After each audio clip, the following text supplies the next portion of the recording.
Assalamualaikum warahmatullahi wabarakatuh. Sekali Arsa. Kali ini kita akan membahas tentang tabulam pot jeruk bawang madu yang selalu berbunga dan berbuah walau di musim penghujan, tanpa adanya naungan atau tanpa adanya greenhouse.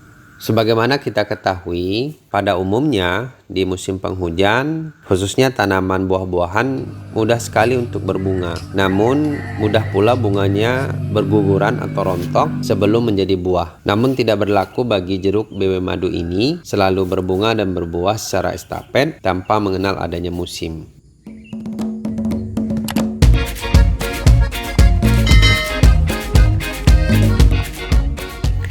Sekali Arsa, siapa yang tidak tahu dengan buah jeruk ini? Karena rasanya yang terkenal manis dan segar, dan hampir setiap tempat-tempat penjualan buah-buahan selalu ada buah yang satu ini, baik di pasar-pasar tradisional maupun di supermarket.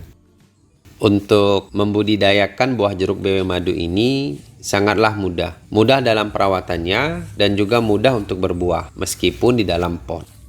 Jika kita perhatikan, buah jeruk bawang madu ini sudah besar-besar dan berukuran normal jeruk bawang pada umumnya. Dan mungkin seminggu ke depan sudah matang dan bisa dipanen. Padahal baru saja beberapa waktu yang lalu saya panen yang buahnya lumayan lebat meskipun pohonnya tidak terlalu besar.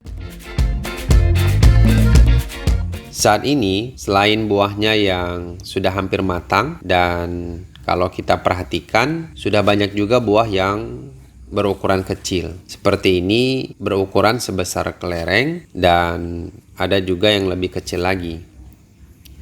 Seperti ini. Dan hampir semua ranting pohon jeruk ini membawa buah dengan ukuran yang bervariasi. Buah yang lebat ini merupakan hasil dari bunga yang lebat pula pada beberapa waktu yang lalu. Jadi bunga yang lebat sebanding dengan buah yang lebat pula. Padahal yang sering terjadi bunga yang lebat tetapi tidak semuanya menjadi buah. Bahkan tidak menjadi buah sama sekali, terutama di musim penghujan.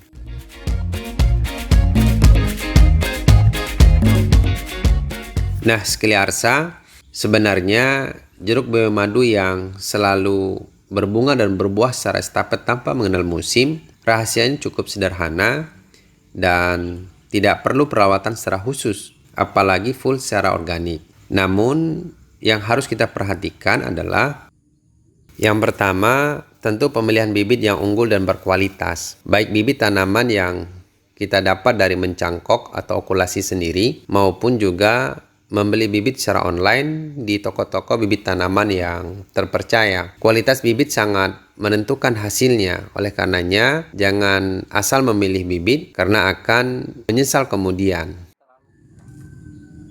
Selanjutnya, baru kita menyiapkan media tanamnya.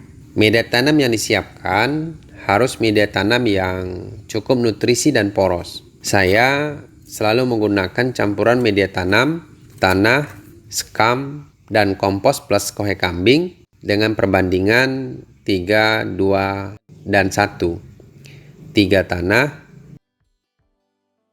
2 sekam, bisa menggunakan sekam lapuk maupun sekam bakar, dan 1 kompos plus kohe kambing. Untuk media tanam pada tabulam pot pernah saya ulas pada video yang ini. Berikutnya, memastikan tanaman kita bebas dari gulma dengan selalu melakukan penyiangan. Hal ini berfungsi agar tidak terjadi kompetisi penyerapan nutrisi antara gulma dan juga tanaman. Berikutnya, yang tidak kalah penting adalah selalu melakukan pemupukan menggunakan pupuk organik cair secara rutin setiap seminggu sekali. Pupuk organik cair yang digunakan adalah pupuk organik cair hasil fermentasi dari air cucian beras dan nasi basi. Pupuk organik cair ini pernah saya ulas pada video yang ini. Selain dilakukan pemupukan secara rutin menggunakan pupuk organik cair, saya juga secara rutin melakukan penyemprotan atau spray pada daun tanaman menggunakan PSB secara rutin 1-2 minggu sekali. Untuk proses pembuatan PSB dan aplikasinya bisa ditonton di video yang lain. Demikianlah sekaliarsa sekalian, rahasia jeruk beo madu yang selalu berbunga dan berbuah secara terus-menerus tanpa mengenal musim. Berbunga belum tentu berbuah, dan berbuah pasti berbunga. Mudah-mudahan bermanfaat dan menginspirasi sekaliarsa sekalian. Terima kasih. Assalamualaikum warahmatullahi wabarakatuh.